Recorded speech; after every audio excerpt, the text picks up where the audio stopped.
극동방송과 함께하는 성경 읽기 프로젝트 성경이 읽어지네. 이 시간 생터 성경사역원 성경이 읽어지네 전문 강사이신 하만 우리교회 배명옥 사모와 함께합니다. 성경이 읽어지네 주님 나라 임하네. 안녕하세요. 지난 시간엔 선악과 명령에 불순종했던 아담의 그 이유를 공부했습니다.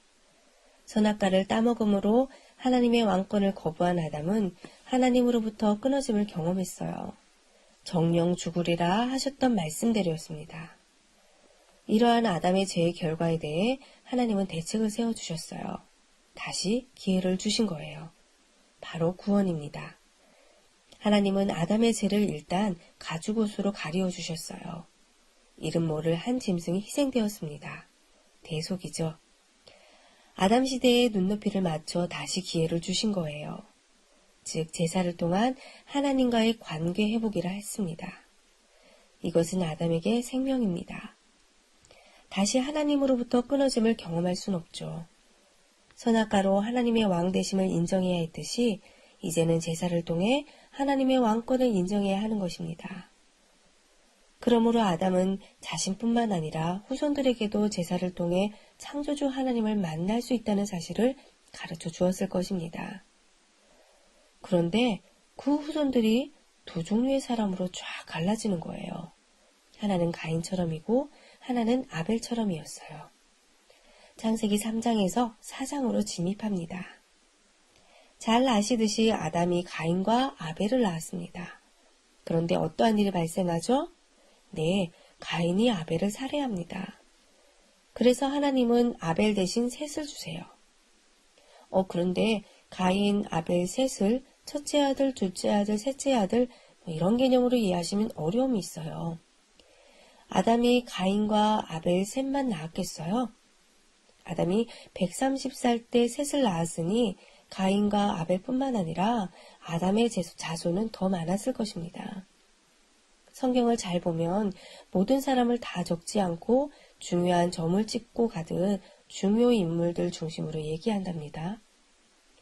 가인이 아벨을 살해한 후 하나님의 저주를 받자 나를 만나는 자마다 다 나를 죽이겠나이다 했던 말로 이때 아담과 하와 그리고 가인 말고 또 누가 있다는 거지? 가인이 만나는 사람은 누구라는 거지? 이 점이 궁금하셨던 분들 계실 거예요.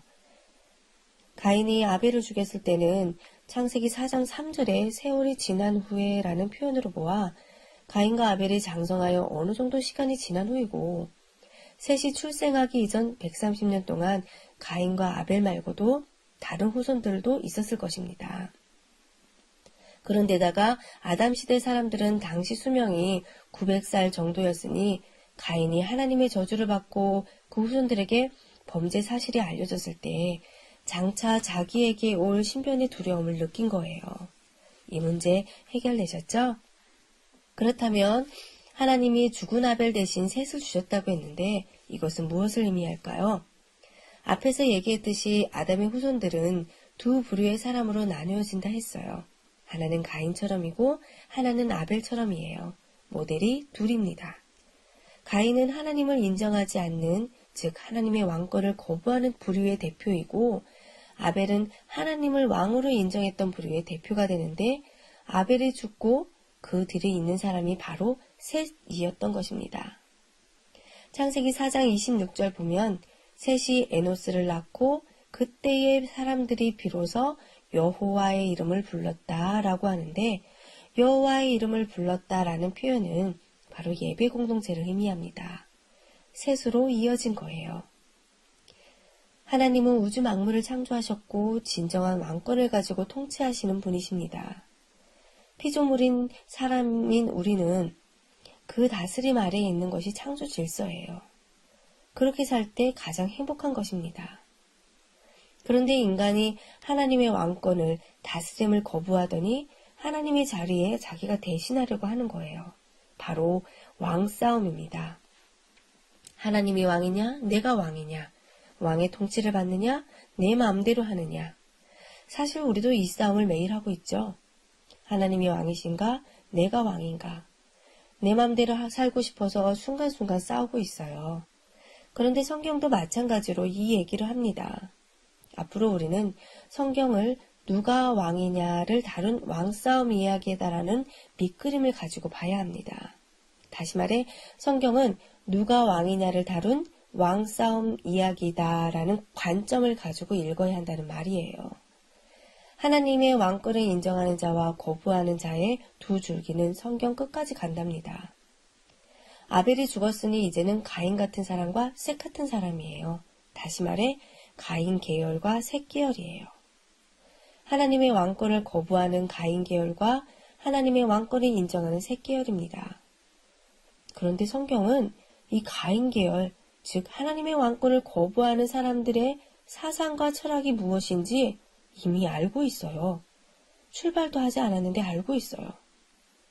가인 계열에게 발생하는 종교와 세계관이 무엇인지 정확히 이미 알고 있다는 것입니다. 창세기 3장 4절에서 5절 말씀입니다.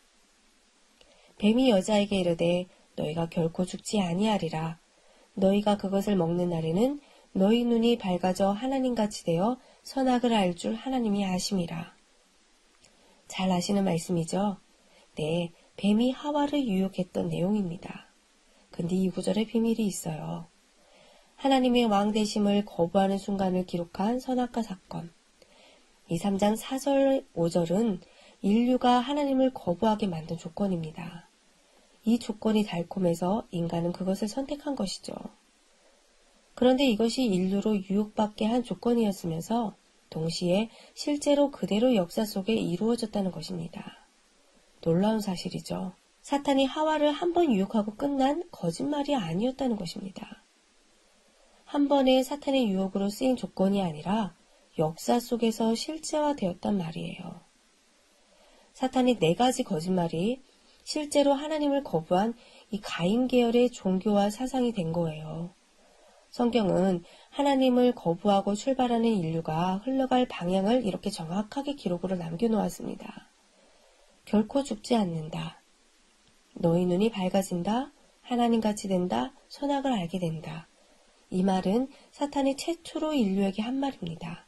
그런데 거짓말이었어요. 이 사탄의 4가지의 거짓말이 어떻게 종교와 사상과 이 세계관이 되었는지 살펴봐야겠지요. 첫 번째로 죽지 않는다. 이 사탄의 말은 영생불사의 종교를 발생시켰습니다. 선악과 가시를 먹으면 죽는 것인데 먹으면 오히려 죽지 않는다는 말 거짓말이었어요. 먹는 것 때문에 죽기 시작하는 역사가 시작되었는데 먹어놓고는 안 죽으려고 애쓰는 역사를 인류는 써왔습니다. 타락한 인류의 가장 궁극적인 딜레마는 죽음입니다. 사람은 죄에 대한 대가로 죽습니다. 그런데 죽지 않을 수 있다고 믿고 그것을 이루어 보겠다고 노력하는 시도가 종교 현상으로 나타났어요. 즉 중국의 민간 종교인 도교, 인도의 힌두교 탄트리즘, 불교의 탄트리즘인 티베트 불교와 라마 불교 등이 그런 개념입니다. 뿐만 아니라 오늘날은 전자공학, 유전공학 등을 사용해서 인간의 노쇠화된 육체만 대체하면 죽지 않을 것이라는 생각으로 영생을 바라보고 있어요. 중국의 도교는 장생불로를 넘어서 불사까지를 추구하는 종교입니다. 불사의 경지를 잃은 사람을 신선이라고 부르죠. 사람이 죽는 것은 사람의 신체가 노화되어서 죽는 것이므로 강한 몸을 가지면 영생불사할 수 있다는 아이디어입니다. 신체 세포의 노화가 죽음의 원인이라고 생각한 거예요. 그래서 금단이라는 단약을 만들어 먹으면 영생할 수 있을 거라 생각했습니다.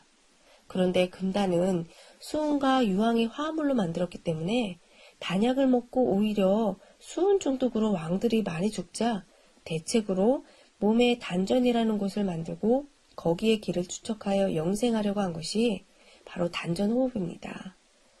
그런데 오늘 현대인들도 단전호흡을 해요.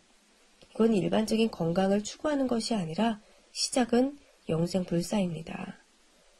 중국의 민간 종교의 예로 끝나는 것이 아닙니다. 이렇게 인간의 궁극적인 딜레마인 죽음, 영생에 대한 이런 연구는 인간이 어떻게 해서 죽게 되기 시작했는지를 그 원인을 모른 채 죽지 않는 방법을 모색했기 때문에 발생한 것입니다. 결코 인간은 영생을 대답해내지 못합니다. 그럼 내일은 나머지 사탄의 거짓말들이 어떤 종교와 사상을 발생했는지 살펴보겠습니다.